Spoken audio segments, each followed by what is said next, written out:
The Korean Mafia boss watched his pregnant African wife disappear beneath the water, pushed by the very woman who gave birth to him, and in that frozen second before the splash settled, everyone present understood the truth. Someone had just signed their own death warrant, and it wasn't the woman drowning. He didn't hesitate.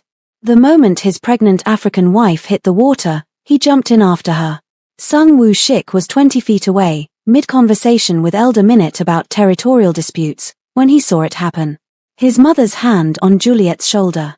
The push. The fall. Everything slowed. The splash hadn't even settled when he was moving, not walking, not running, but moving with the kind of speed that bypasses thought entirely. Pure instinct. Pure terror. He hit the pool in a $3,000 suit, Italian leather shoes, the Glock in his shoulder holster. None of it mattered. The water was cold, but he didn't care. His hands found Juliet immediately. She was sinking, eyes wide with shock, one hand clutching her stomach. He grabbed her waist, pulled her up, and broke the surface. She gasped, coughing water, shaking violently. "The baby, Sung, the baby. I've got you." His voice was steady even though his hands trembled. "Breathe. Just breathe. I've got you." He swam to the edge, lifted her out with strength born from adrenaline, then hauled himself up after her.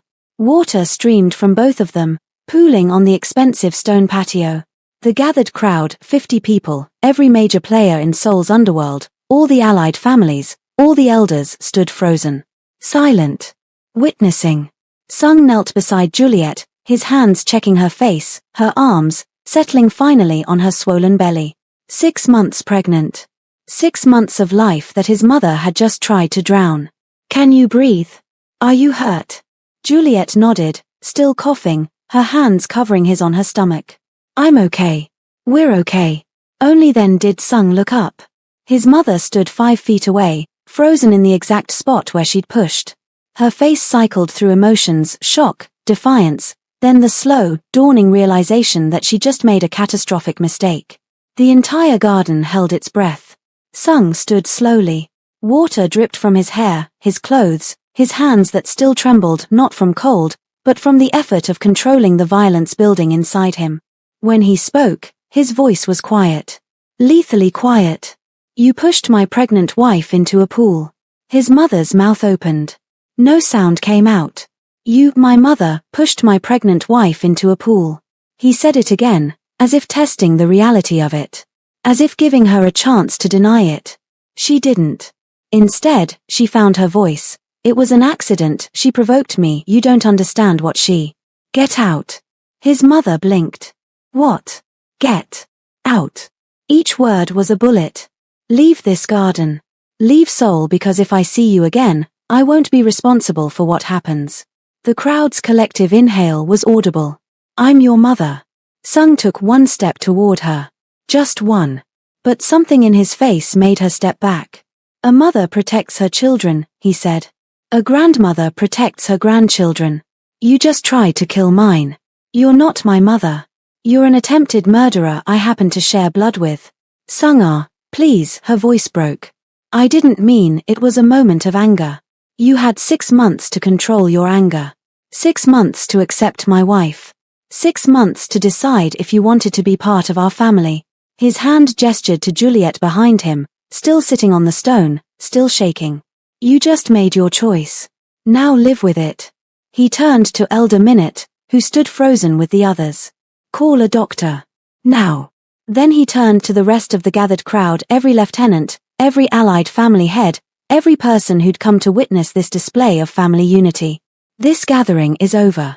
Anyone who stands with her stands against me." No one moved toward his mother. No one even looked at her. The silence was complete. Total. The kind of silence that rewrites history. Sung turned his back on his mother, the woman who'd raised him, built him, controlled every aspect of his life for 35 years, and knelt beside his wife again. "Can you walk? We need to get you checked." Juliet nodded. He helped her stand, kept his arm around her waist, and began walking her toward their car. Behind them, his mother stood alone in the garden. No one approached her. No one offered comfort.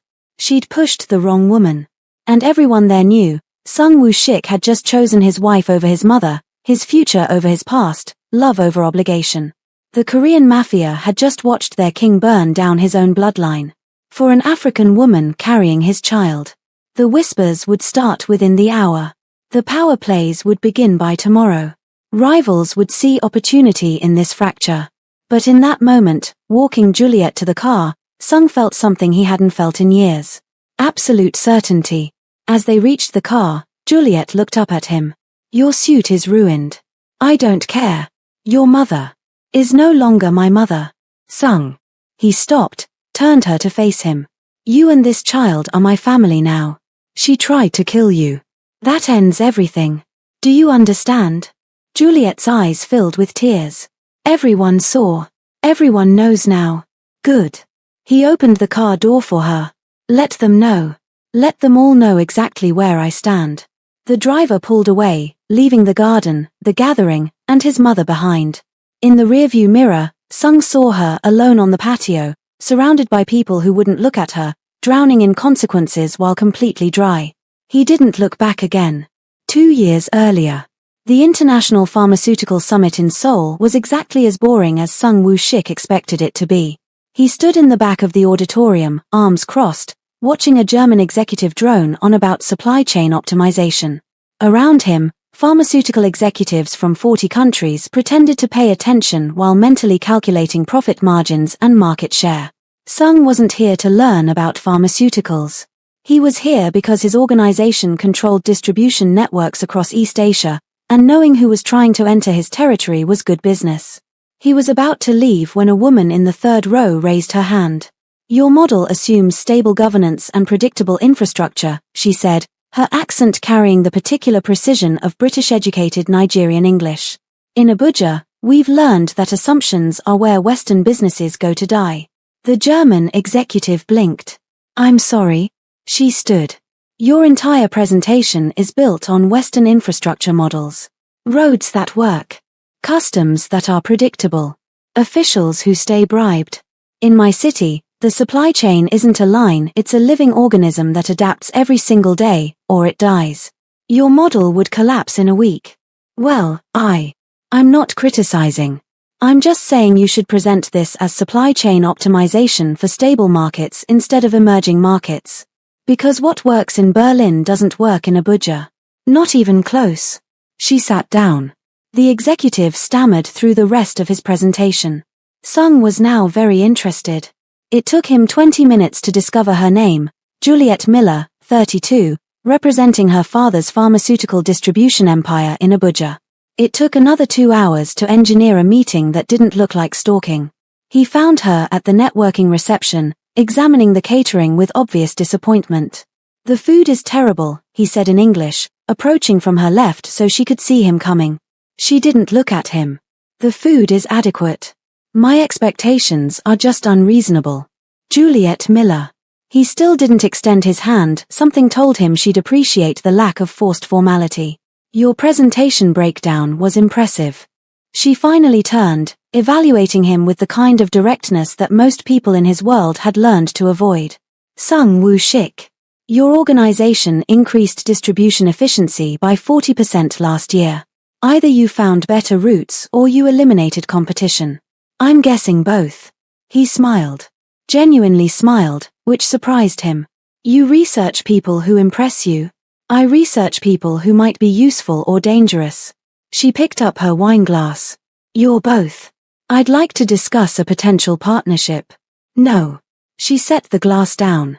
You'd like to absorb my father's network into yours.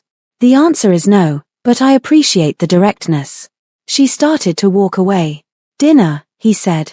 Not business. Just conversation. She paused, turned back. Why? Because in 15 years, you're the first person who's spoken to me like I'm a man instead of a myth. Juliet studied him for 5 long seconds. Tomorrow. 8 p.m. You choose the restaurant, but if it's pretentious, I'm walking out. She left before he could respond. Sung chose a small Korean-Nigerian fusion restaurant in Itaewon, run by a chef who'd married a woman from Abuja. It was the opposite of pretentious. Juliet arrived exactly on time, wearing a simple dress that somehow made every other woman in the restaurant look overdressed. Good choice, she said, sitting down.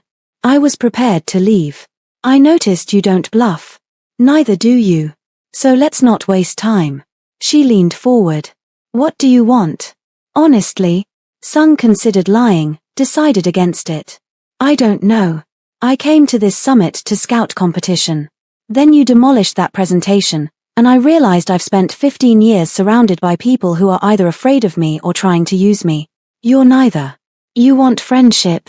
She sounded skeptical. I want conversation with someone who sees me as a person. Juliet sat back, reassessing. That's unexpectedly honest. I find honesty saves time. They talked for 5 hours. About empire building and family obligation. About the weight of inherited expectations and the cost of defying them. She told him about Abuja, the complexity, the resilience, the way her father had built something from nothing in a system designed to crush ambition. He told her about his mother, the architect of his empire, the woman who'd never let him choose anything, including his own happiness. So you're a puppet, she said, not unkindly. I was, he corrected. Until about 5 hours ago. She studied him across the table. This is dangerous. You know that. Everything worth having is. I mean for you. I can handle my father. Can you handle your mother? Sung thought about that question. Really thought about it. No, he said finally. But I'm going to anyway. The next 3 months were a masterclass in pursuit and resistance. Sung followed Juliet across 3 continents, not with flowers and poetry, but with presence and attention. He showed up in Abuja, in London, in Dubai. Always respectful. Always patient. Always making it clear, this wasn't a game. He met her father in Abuja, sitting in the older man's office while ceiling fans stirred humid air and city noise filtered through open windows. Chief Miller poured whiskey despite the morning hour. My daughter says you're serious. I am, sir. Your mother will oppose this. She already does. The chief studied him. In Abuja, we have a saying, a man who cannot stand alone cannot stand with another. Can you stand alone, Sung Woo Shik? I'm about to find out. Chief Miller smiled. Good answer. Juliet deserves a man who chooses her, not one who settles. Back in Seoul, opposition crystallized into open warfare. His mother called an emergency meeting. Sung walked into the conference room to find 12 men around the table, his most trusted lieutenants, the organization's elders, the architects of his power. His mother stood at the head like a general. This ends now, she said without preamble. The African woman is a distraction. I've arranged 3 suitable matches. No. The room went silent. I'm going to marry Juliet Miller. I'm informing you out of respect, not asking for permission. His mother's face hardened. You would choose a stranger over your own mother. Over everything I built. You built an empire. She sees me as a man. Those aren't the same thing. Elder Minute spoke carefully. Sung are, the practical implications, the traditionalist families can adapt or leave. This could cost us 30% of our alliances. Then we'll build new ones. His mother slammed her hand on the table. If you do this, you're choosing her over everything I've sacrificed. You sacrificed for control, not love. I'm choosing partnership over possession. He looked directly at his mother. We are not the same. He walked out. By morning, 2 elders had resigned. 3 allied families threatened to withdraw support. His mother stopped speaking to him entirely. Sung didn't blink. He proposed to Juliet in her Hong Kong hotel room on a Tuesday, with no ring and no ceremony. Marry me. She looked up from her laptop. That's not a question. Marry me, he repeated. My mother will oppose us. My empire will fracture. Half my organization thinks I'm making a catastrophic mistake. Marry me anyway. Why should I? Because you're the first person who sees me as I am. Because I see you as an equal. Because we could build something neither of us could build alone. Juliet closed her laptop. Your mother will try to destroy me. I know. Your organization will test me. I know. This won't be easy. Nothing worth having is. She smiled. Yes. Yes. Yes, I'll marry you. The wedding was set for 6 months later. Sung insisted on a fusion ceremony, Korean and Nigerian traditions woven together, neither dominant, both honored. His mother refused to attend. She made her opposition public, telling the elders, "This marriage will destroy everything. The African woman is manipulating him." Sung responded by cutting off all contact. "No calls. No meetings. No intermediaries. She's your mother," his head of security, Seo Ho, said carefully. "She was my mother," Sung corrected. "Now she's an obstacle." Half the traditional families declined the wedding invitation. Financial analysts predicted the Shoc empire would collapse within a year. The whispers started: his chosen love over power. His compromised. His finished. Sung heard every whisper. Didn't care about a single one. The wedding day arrived with autumn sun painting soul gold. Juliet walked down the aisle in white silk and gold Nigerian embroidery, traditional and revolutionary at once. Sung wore a hanbok modified with patterns honoring her heritage. His mother's empty seat in the front row was the loudest presence in the room. When the officiant asked if anyone objected, the silence was absolute. They exchanged vows in 2 languages, Korean, English. They became husband and wife in front of everyone who had the courage to stay. That night, Juliet asked him, "Do you regret it?" The empty seat. Sung considered lying. Decided against it. "I regret that she made me choose. I don't regret the choice. They'll come for me. Use me to break you.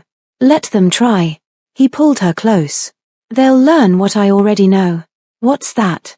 "That you're not my weakness. You're the reason I'm finally dangerous." The first 6 months of marriage proved him right.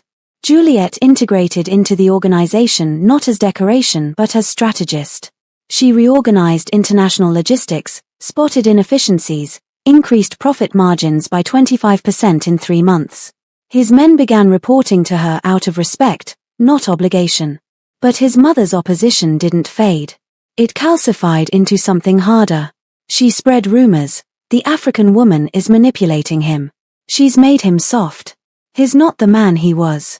Sung shut down every whisper with surgical precision. Lieutenants who repeated the rumors found themselves reassigned to powerless positions. Allied families who questioned the marriage found their shipments delayed indefinitely. The message was clear: Juliet is not negotiable. 8 months into the marriage, Juliet discovered she was pregnant. She told him in the morning, in their bedroom, with sunlight streaming through windows overlooking the city they were remaking together. "I'm pregnant." Sung froze for exactly 3 seconds. Then he smiled, truly smiled, in a way his inner circle claimed impossible. "We're having a child." "We are." He pulled her close, hand settling on her still flat stomach. "They're going to use this. See it as opportunity. I know. I'll protect you. Both of you. I didn't marry you to be protected. I married you to build something together." She pulled back to look at him. "That includes this. Then we protect each other." The news reached his mother through the organization's gossip network. She saw it immediately. This was her last chance. A pregnancy meant permanence. It meant Sung would never leave. It meant she'd lost. Unless she could prove Juliet was a liability. Unless she could demonstrate this marriage was destroying him. She began planning. 3 months later, she announced a mandatory family gathering. Every organization member, every allied family, every elder all required to attend. A show of unity, she called it. Sung's lieutenants warned him immediately. "Boss," Seo Ho said carefully, "your mother is planning something. Don't bring Juliet." Sung looked up from security reports. "If I hide my wife, I'm admitting she doesn't belong. She belongs everywhere I am. She's 6 months pregnant. Which is exactly why she's coming. They need to see that she's not negotiable. Not now. Not ever." Juliet, listening from the doorway, spoke. "I don't need to prove anything." Sung turned to her. "You're not proving anything. I am." She considered this. "Then we go together." "Together," he agreed. The day arrived with spring warmth and manufactured formality. The estate gardens were arranged for maximum display, traditional Korean architecture, formal seating, every detail calculated to emphasize hierarchy and tradition. Sung and Juliet arrived together. His hand never left the small of her back as they walked through the gardens. Every eye tracked their movement, the Korean Mafia boss and his pregnant African wife. Defiance incarnate. His mother held court near the main pavilion, surrounded by traditionalists. She wore white, the Korean color of mourning. The message was obvious. Juliet navigated the gathering with practiced grace. She spoke Korean to the elders, Igbo to the few Nigerians present, English to everyone else. She discussed business with the men, culture with the women, refused to be diminished.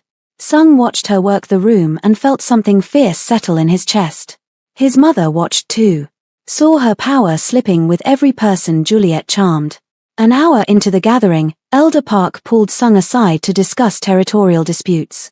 Routine business. Sung positioned himself where he could still see Juliet by the pool, talking with a lieutenant's wife. His mother moved toward her target like a chess piece advancing. Juliet stood near the pool's edge, one hand resting on her stomach in that unconscious gesture of pregnancy. She was laughing when his mother appeared beside her. The conversation started quiet.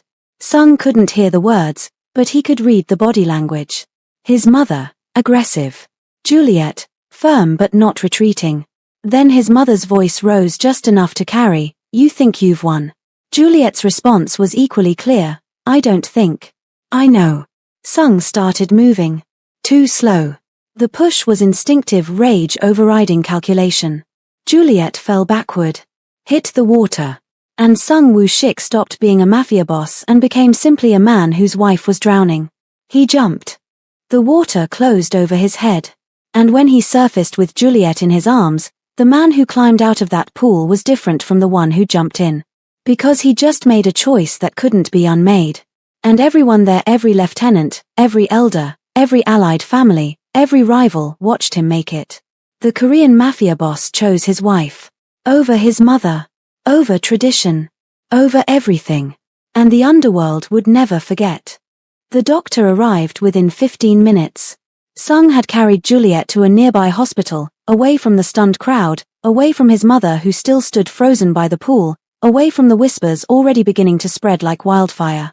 He sat beside Juliet on the bed, still dripping pool water onto expensive carpet, his hand never leaving hers while the doctor examined her. "The baby's heartbeat is strong," Dr. Choi said, moving the portable ultrasound wand across Juliet's stomach. "No signs of distress. Your wife is in shock, but physically, both mother and child appear stable." Sung's exhale was the first breath he'd taken properly since seeing Juliet fall. "She needs rest," Dr. Choi continued. "No stress. Complete bed rest for at least 48 hours. After a trauma like this." "Trauma." Sung's voice was flat. "My mother pushed my pregnant wife into a pool. That's not trauma. That's attempted murder." Dr. Choi wisely said nothing. Juliet's hand tightened on Sung's. "I'm okay. We're okay. You could have died. The baby could have." He stopped, jaw clenching. "She tried to kill you both." "I know. And she'll pay for it." Juliet looked at him, really looked at him. Saw something in his eyes that hadn't been there before. Something cold and final. "What are you going to do?" "What I should have done the moment she refused to accept you." He stood, leaned down to kiss her forehead. "Rest. I'll handle this. Sung. Trust me."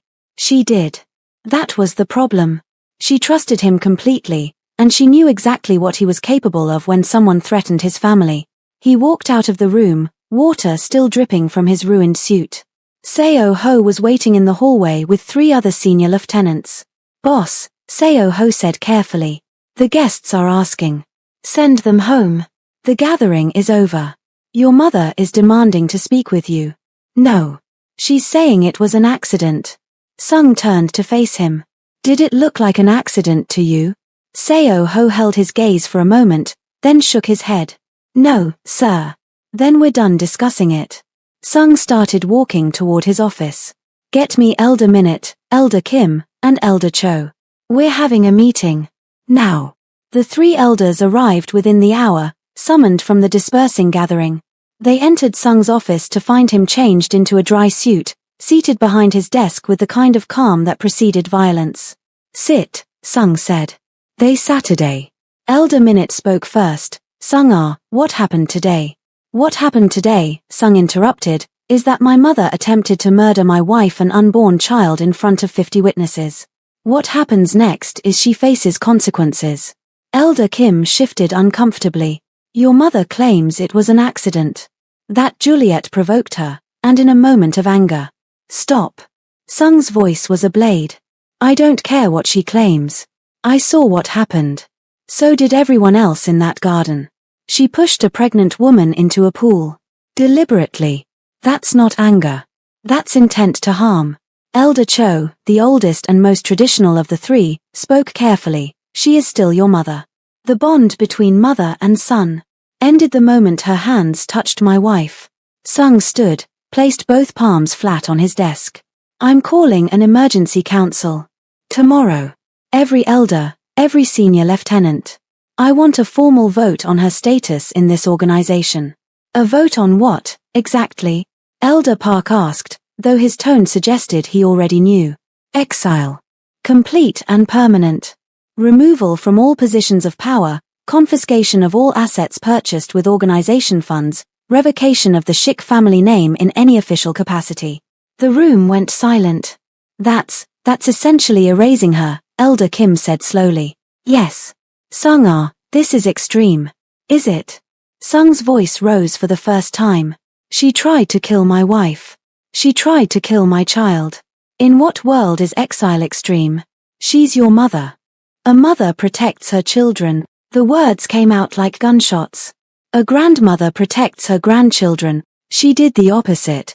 She's not my mother anymore. She's a threat that I'm neutralizing. Elder Cho stood slowly. If you do this, there's no going back. No reconciliation. No forgiveness. Good. Sung met his eyes. I want everyone to understand, Juliet is my family now. Anyone who threatens her, anyone, I don't care who they are, will face the same consequences. Some of the traditionalist families won't accept this. Then they can leave. Sung sat back down. I'm done compromising. I'm done pretending my mother's hatred is somehow acceptable because she's family. She made her choice when she pushed Juliet. Now I'm making mine. The three elders exchanged glances. Finally, Elder Minute nodded. We'll convene the council tomorrow morning. Thank you. Sung's voice returned to its normal calm. One more thing. My mother is not to come near the estate, near my home, or near my wife. If she tries, security has orders to remove her. By force if necessary. After they left, Sung sat alone in his office for a long moment. Then he picked up his phone and made a call. It's me, he said when his mother answered. Don't speak. Just listen. You have until tomorrow morning to leave Seoul. After the council vote, you'll have nothing, no money, no protection, no name. Take what you can carry and disappear. If you're still in this city by noon tomorrow, I'll make sure you regret it. His mother's voice came through, desperate. Sung, please, let me explain. There's nothing to explain. You pushed my pregnant wife into a pool. That's all I need to know. It was a moment of weakness. I was angry. She was so arrogant. She was right to be. She's everything you're not. Strong, intelligent, worthy of respect. He paused. Goodbye, mother. Don't contact me again. He hung up before she could respond. The council convened at 9 a.m. in the main hall of the estate. 12 elders. 20 senior lieutenants. Every major decision-maker in the Shoc organization. His mother was not invited. She was not present. She was the subject, not a participant. Sung stood at the head of the table, Seo Ho beside him with a tablet containing security footage and documentation. Thank you all for coming on short notice, Sung began. Yesterday, my mother pushed my wife, who is 6 months pregnant, into a pool during the family gathering. You all witnessed it. What you're about to see is the security camera footage from 3 different angles. Seo Ho played the videos. The room watched in silence as the footage showed the confrontation by the pool. His mother's aggressive posture. Juliet's calm responses. Then the push, clear, deliberate, unmistakable. As you can see, Sung continued, this was not an accident. This was an intentional act of violence against my wife and unborn child. One of the younger lieutenants spoke up. What are you proposing, sir? Exile. My mother will be stripped of all positions within this organization, all assets purchased with organization funds, and all rights to the Shoc family name in any official capacity. She will be removed from Seoul and will have no contact with any member of this organization. Anyone who maintains contact with her will be considered to have chosen sides against me. The room was silent. Then Elder Kim spoke. This is permanent exile. You understand that? I do. There will be no reconciliation. No path back. I know. She is your mother. She was my mother. Sung's voice was final. She stopped being my mother when she tried to murder my family. The woman who raised me would never have done what she did yesterday. That woman is already gone. I'm just making it official.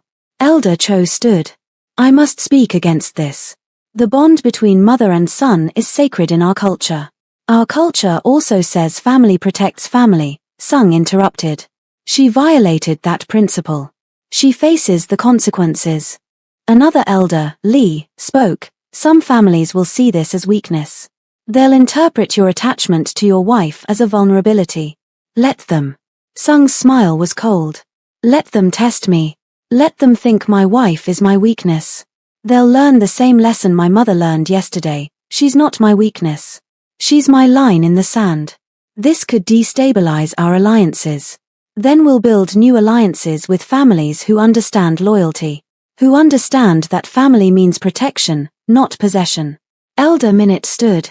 I call for a vote. All in favor of Sung Woo Shik's proposal for permanent exile of his mother from the organization and family. Hands began to rise. 1, 3, 7, 10. When the count finished, 29 in favor. 3 opposed. The motion passes, Elder Minute announced. Effective immediately, the woman formerly known as Shik Minute He is exiled from this organization and stripped of all titles, positions, and assets. Sung nodded once. Thank you. Seo Ho will handle the logistics. Now, there's one more thing. The room waited. Word of what happened yesterday will spread through the underworld within hours, if it hasn't already. Some families will see my choice to protect my wife as vulnerability. Some will see it as an opportunity. He looked around the room. I want to make it absolutely clear, anyone who moves against my wife, who threatens her, who even looks at her wrong, I will not just eliminate them.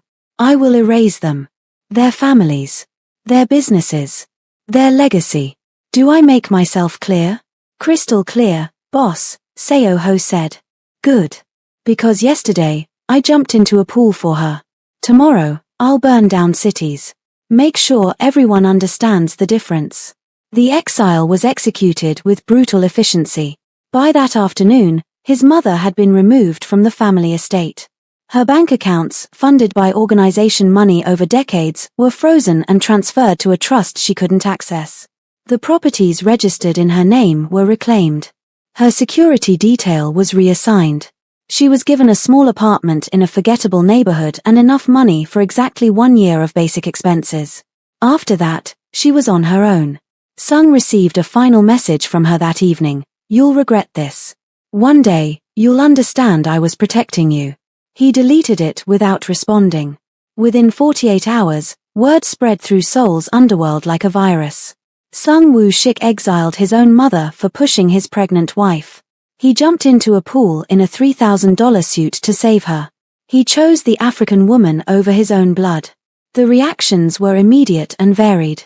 Some families saw it as admirable, a man who protected his wife at all costs. Others saw it as exploitable weakness, a man who could be manipulated through his emotions. 3 families in particular saw opportunity. The Minute family, bitter over a territorial dispute from 2 years ago. The Choi family, ambitious and young, looking to rise. The Lee family, traditional and offended by Sung's marriage to a foreigner. They formed a quiet alliance. Nothing official. Nothing traceable. Just a mutual understanding. If Sung Woo Shik's wife was his weakness, then she was the key to destroying him. They began planning. 2 weeks passed. Juliet recovered from the shock, though Sung noticed she was quieter now. More cautious. She no longer wandered the house alone, always aware of who was nearby. I'm fine, she insisted when he asked. You're not. I'm managing. She placed her hand on her stomach. We both are. I won't let anyone hurt you again. I know. But Sung, she looked at him. You exiled your mother for me. The entire underworld knows it now. They'll come after me to test you. Then they'll die regretting it. I'm serious. So am I. He pulled her close. Let them come. Let them all come. They'll learn what happens when someone threatens you. She leaned into him. You can't fight the entire world. Watch me. The attack came exactly 3 weeks after the pool incident. Juliet had a routine prenatal appointment at the private hospital Sung had contracted with, the same hospital where their child would be born, secured with his own people, supposedly safe. Sung insisted on accompanying her despite Seo Ho's intelligence suggesting no imminent threats. Something feels wrong, he told Seo Ho that morning. Security sweep came back clean, boss. Hospitals locked down. I'm going anyway. They arrived at 10 a.m. The hospital's private wing was on the 4th floor, accessible only by private elevator with armed guards. Everything looked secure. The appointment was routine. Dr. Choi performed the ultrasound, showed them their son moving on the screen, confirmed everything was developing perfectly. Healthy heartbeat, good size, excellent positioning, Dr. Choi said, smiling. Another 3 months and you'll meet him. Juliet smiled, genuinely smiled, for the first time since the pool. That's when the window exploded. Sung moved on pure instinct, throwing himself over Juliet on the examination table as glass rained down. His hand found the gun in his shoulder holster even as his body shielded hers. 6 men came through the window, rappelling lines, professional gear, synchronized entry. The first one died before his boots touched the floor. Sung's bullet caught him center mass, and he dropped like a stone. The second made it 2 steps before Sung's next shot took him in the throat. But there were 4 more, and they were spreading out, trying to flank. One got past Sung's line of fire, weapon aimed directly at Juliet on the table. Time slowed. Sung saw the gun. Saw the angle. Saw that he couldn't reach the shooter in time. So he did the only thing he could. He stepped into the line of fire.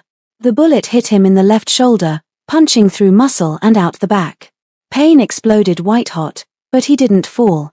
Didn't even slow down. He killed the shooter with his next shot. Then the remaining 3 in rapid succession. 6 bodies. 45 seconds. Then silence except for the ringing in his ears and Juliet screaming. Sung. Oh God, you're shot, you're. He turned to her, blood spreading across his shoulder, gun still raised in case there were more. Are you hurt? You're shot. Ah. You. Hurt? No, but. The baby's fine, but you're. Then I'm fine. He swayed slightly, caught himself on the examination table. The door burst open, Seo Ho and 4 security personnel, weapons drawn. Boss. Secure the floor, Sung ordered, his voice steady despite the blood. Find out how the fuck they got in. And get Dr. Choi back in here. Seo Ho stared at the 6 bodies, then at Sung's shoulder. Sir, I need Juliet and the baby checked first. Then you can patch me up. Dr. Choi returned, shaking but professional. He examined Juliet again while Sung stood guard, bleeding steadily onto the floor, refusing to sit down until he was certain she was okay. She's fine, Dr. Choi confirmed. No injuries. The baby's heartbeat is elevated but stable. No signs of distress. Only then did Sung allow Seo Ho to guide him to a chair. Through and through, Seo Ho assessed, cutting away the bloody shirt. You got lucky. Lucky would be them not getting inside at all. Sung looked at Juliet, who was crying silently on the table, hands on her stomach. Who sent them? We're interrogating the building's security staff now. Someone disabled the perimeter alarms. Find out who. Find out which family ordered this. Sung's voice was ice despite the pain. And then burn them to the fucking ground. Dr. Choi worked in silence, cleaning the wound, stitching entry and exit. Sung refused anesthesia, he wanted to stay alert in case there was a second wave. When it was done, his arm in a sling, he went to Juliet. She grabbed him the moment he was close enough, pulling him down, careful of his shoulder, her whole body shaking. You stepped in front of a bullet, she whispered. Yes. You could have died. Yes. Why? He pulled back to look at her. Because a world where you and our son die and I survive isn't a world I want to exist in. That's insane. That's love. She kissed him, desperate and fierce and grateful. Don't ever do that again, she said against his lips. I'll do it every single time. He rested his forehead against hers. Every single time. By that evening, Seo Ho had answers. 3 families, he reported in Sung's home office. Minute, Choi, and Lee. They formed an alliance. Coordinated strike. The plan was to kill your wife and make it look like you failed to protect her. Destroy your reputation and your will to lead in one move. Sung sat behind his desk, arm still in a sling, eyes cold. How many people involved total? 37. The 6 attackers, plus 31 in support roles, planners, financiers, the ones who bribed hospital security. Names and addresses for all of them? Already compiled, boss. Good. Sung stood. We move tonight. Sir, you're injured. I'm functional. That's enough. He looked at Seo Ho. I want every single one of them. But I don't want them dead. Not yet. Seo Ho raised an eyebrow. Sir, I want them destroyed. I want their businesses collapsed. Their assets seized. Their allies turned against them. I want them to watch everything they built crumble before I decide whether they get the mercy of death. That's extensive, boss. They tried to kill my wife. They tried to kill my son. Sung's voice was perfectly calm. Extensive is generous. The retaliation took 72 hours. It was surgical. Methodical. Devastating. The Minute family's shipping business collapsed when their licenses were revoked and their ships seized for customs violations. Their warehouses burned in simultaneous electrical fires. The Choi family's real estate holdings evaporated when deeds were challenged and liens appeared out of nowhere. Their bank accounts were frozen for investigation into money laundering.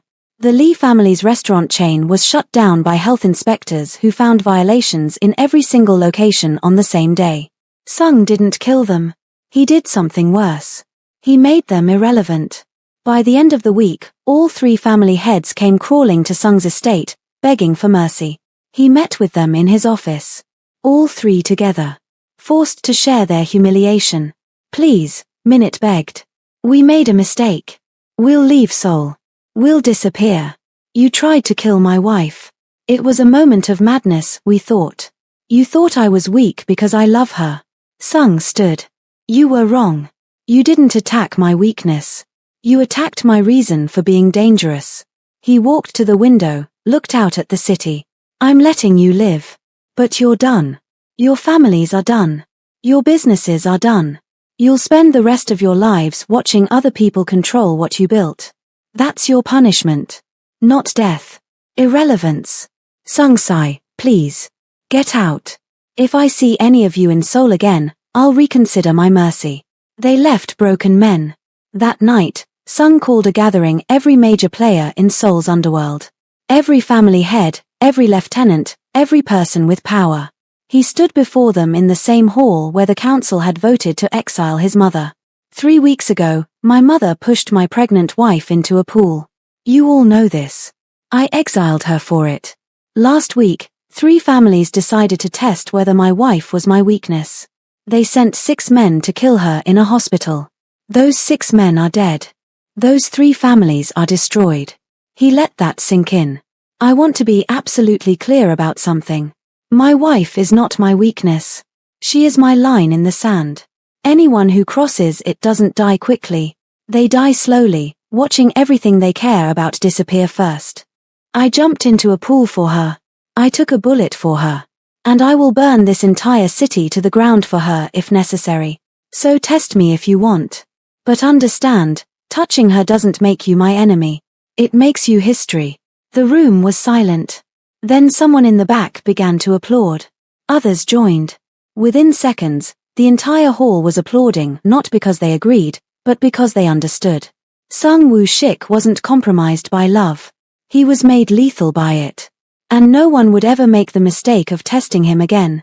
Later that night, in their bedroom, Juliet asked him the question that had been weighing on her.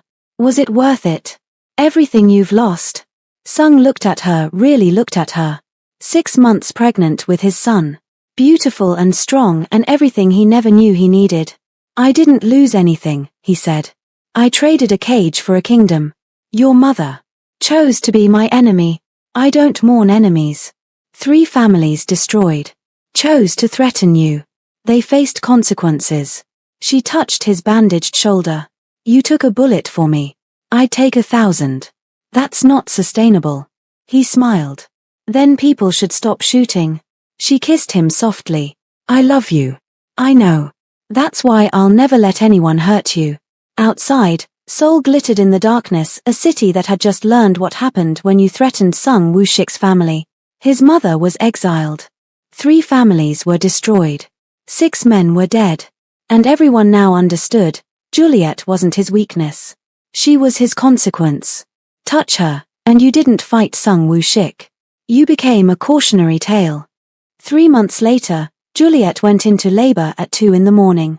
Sung woke to her hand gripping his arm, her breathing sharp and controlled. It's time, she said.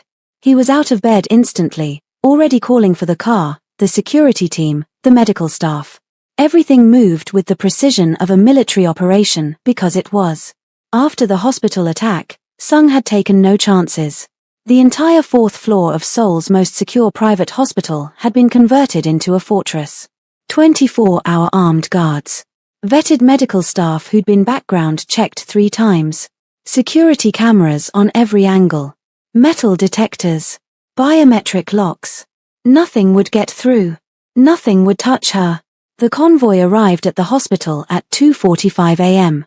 Sung never left Juliet's side, one hand holding hers, the other resting on the gun in his shoulder holster. Old habits. Dr. Choi met them in the delivery suite. Everything's progressing normally. First babies usually take time, so. His breech, another doctor interrupted, reviewing the latest ultrasound. We need to do an emergency C-section. Sung felt Juliet's hand tighten on his.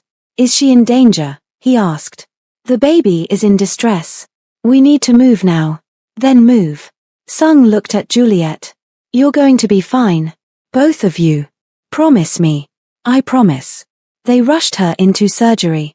Sung was forced to wait outside, the first time in 3 months he couldn't be within arm's reach of her. He paced the hallway like a caged animal.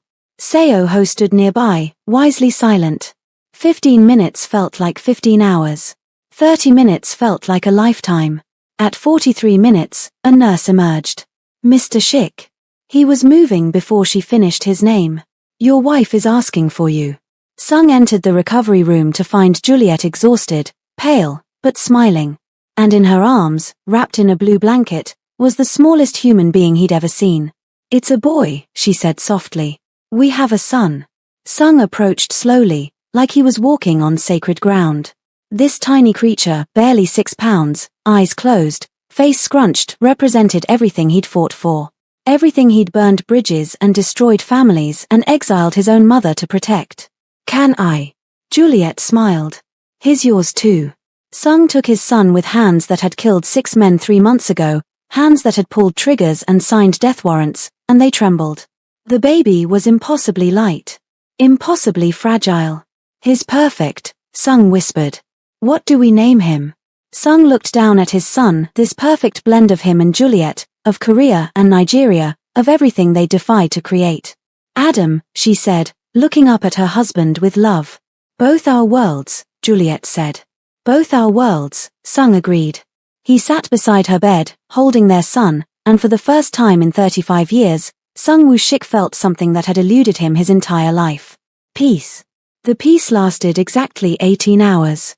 Security alerted Sung the next evening. Someone was demanding entry to the hospital.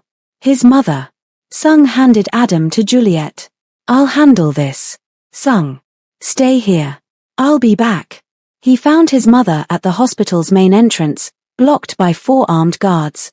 She looked diminished, older, thinner, wearing clothes that weren't tailored. 3 months of exile had carved something out of her. Please, she said when she saw him. Please let me see him. Let me meet my grandson. Sung stopped 10 feet away. Close enough to hear her. Far enough that she couldn't touch him. No. I'm your mother. You were my mother. You stopped being that the moment you pushed Juliet. It was a mistake. I was angry. I wasn't thinking. You had 8 months to think. 8 months to accept my wife. 8 months to decide if you wanted to be a grandmother. His voice was flat. Final. You chose violence instead. Now live with that choice. His mother's face crumpled. Please. I have nothing. No one. You took everything from me. No. You took everything from yourself when you tried to kill my family. I'm begging you. She dropped to her knees. Let me see him. Once. Just once. I'll never ask for anything again. Sung looked down at this woman who'd raised him, controlled him, built him into a weapon she could wield. This woman who'd given him life and then tried to take life from the woman he loved. For a moment, just a moment, he felt something. Then he remembered Juliet hitting the water. Remembered her body shaking in his arms. Remembered thinking he might lose her and their child. The feeling passed. No, he said. You don't get to be in his story. You're not his grandmother. You're a cautionary tale about what happens when you choose hate over family. If you won't forgive me, at least tell me, her voice broke. Tell me his name. Let me know what you called him. Sung considered refusing even that. Then decided she deserved to know exactly what she'd lost. Adam, he said. His mother's sob was raw and broken. Sung turned and walked away. You'll regret this, she called after him. One day you'll understand what I was trying to protect. He stopped, didn't turn around. I already understand, he said. You were protecting your control. I'm protecting my family. We're not the same. He walked back into the hospital, left her kneeling on the pavement, and never looked back. 5 years later. The compound had changed. What had once been a fortress designed to project power was now something else entirely, still secure, still protected, but warmer. There were toys in the courtyard. Children's laughter echoing through hallways that used to carry only the sound of business and violence. Sung stood on the balcony of his office, watching his son practice taekwondo forms in the garden below. Adam was 5 now, tall for his age, with Juliet's eyes and Sung's intensity. His Korean instructor corrected his stance while speaking to him in a mix of Korean and English. Again, the instructor said. Slower this time. Precision over speed. Adam nodded seriously and repeated the form. Beside him, 3-year-old Adana practiced her own chaotic version of martial arts, more enthusiastic than accurate. She had Juliet's smile and Sung's stubbornness, a dangerous combination. They're good, Juliet said, joining him on the balcony. They're ours, Sung replied. That makes them perfect. She leaned into him, and he wrapped an arm around her waist, a casual intimacy that would have been unthinkable 5 years ago. The empire had transformed under their joint leadership. More international. More powerful. More stable. Juliet handled the global operations. She spoke 6 languages now and could negotiate with anyone from Abuja to Shanghai. Sung handled enforcement and domestic operations, the part that required a reputation built on fear and follow-through. Together, they were unstoppable. Adam asked about your mother again today, Juliet said quietly. Sung's jaw tightened slightly. What did you tell him? The truth. That she made choices that put her outside our family. And he accepted that. He's 5. He accepted it. But he'll ask more questions as he gets older. Then we'll answer them. Honestly. Sung watched his son below. I won't lie to him about what she did. Or about why she's not in his life. She wrote again, Juliet said. The letter came this morning. How many is that? 43 in 5 years. And you've read them all? Someone has to know what she's saying. Juliet turned to look at him. She's dying, Sung. Cancer. Maybe 6 months. He felt nothing. Tried to feel something. Came up empty. Is she asking to see him? She's asking to see you. To apologize. To make peace before she dies. No. I'm not suggesting you say yes. I'm just telling you what she wrote. Sung was quiet for a long moment. Do you think I'm wrong? Keeping her away? I think you're protecting our children from someone who demonstrated she's willing to harm family when she doesn't get her way. Juliet touched his face. I think you're being the father your mother never let you have. That doesn't answer my question. No, I don't think you're wrong. I think you're doing exactly what a father should do, putting your children first, even when it hurts. It doesn't hurt. Liar. She kissed him softly. It's okay to grieve what she could have been. I grieved that 5 years ago when she pushed you. He pulled her closer. I made my choice. I don't regret it. Below, Adam completed his form perfectly. His instructor applauded, and the boy's face lit up with pride. "He's so much like you," Juliet observed. "God help us both," Sung muttered, making her laugh. "What if she wants to apologize to me?" he suddenly asked. "Do you want her apology?" Juliet thought about it. "No. I don't think I do. An apology now feels like she's trying to ease her own guilt, not actually make amends." "Then we're agreed." She made her choices. We made ours. They don't intersect anymore. The children will ask more questions. And we'll answer them. Honestly. They'll understand that family isn't just blood, it's choice and protection and love. They'll understand because we're showing them every day. Juliet leaned against him. "We built something good, didn't we? We built something permanent." 6 months later, Sung received a package. Inside was a letter from his mother. He almost threw it away unread. Juliet stopped him. "Read it." "Not for her. For you. So you never wonder." He opened it. "Sung, I'm dying. You probably already know this.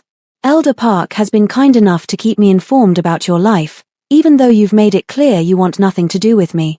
I've spent 5 years trying to write the perfect apology.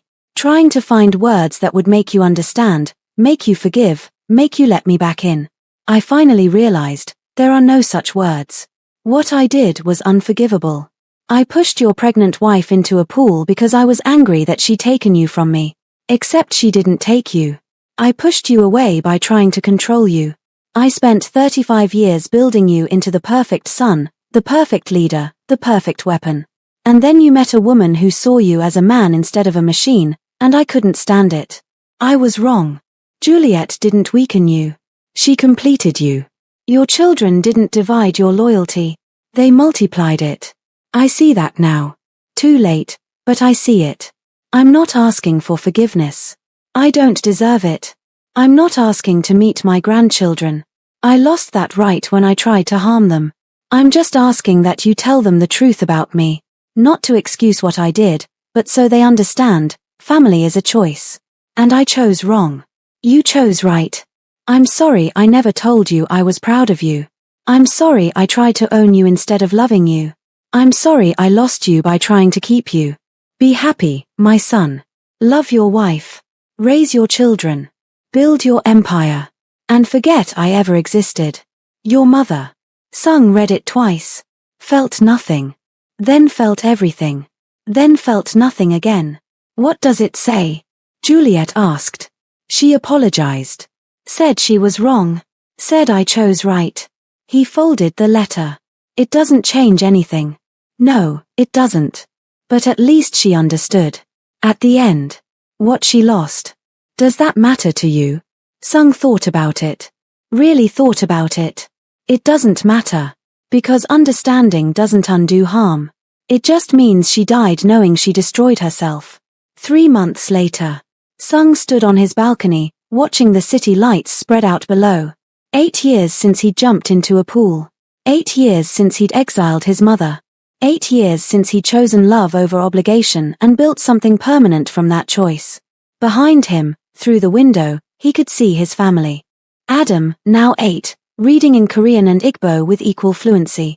Adana, 6, drawing elaborate pictures of families that always included a father, mother, brother, and sister, never grandparents. Juliet, reviewing documents for tomorrow's negotiation in Singapore, glasses perched on her nose, looking exactly as she had the day he met her. His empire was stronger than ever. His family was safe. His choices had been vindicated by time and survival.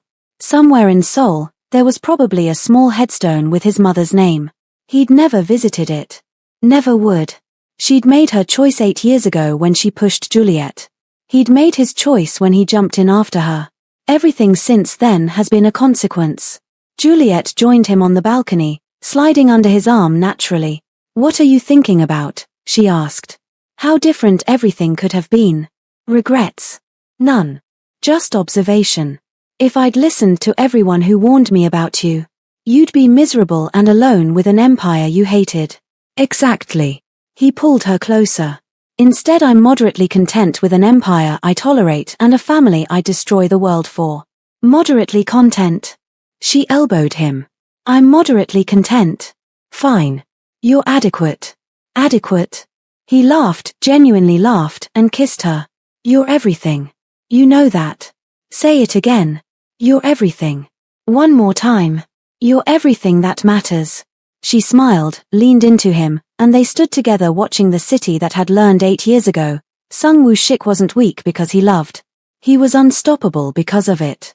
Behind them, their children's laughter filtered through the window.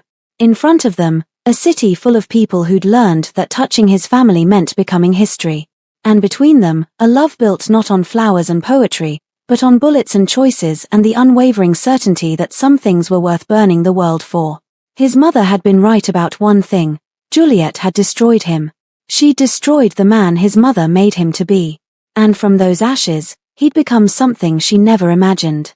A man who chose love and became legendary. A king who knelt for no one except the woman beside him and the children they'd created.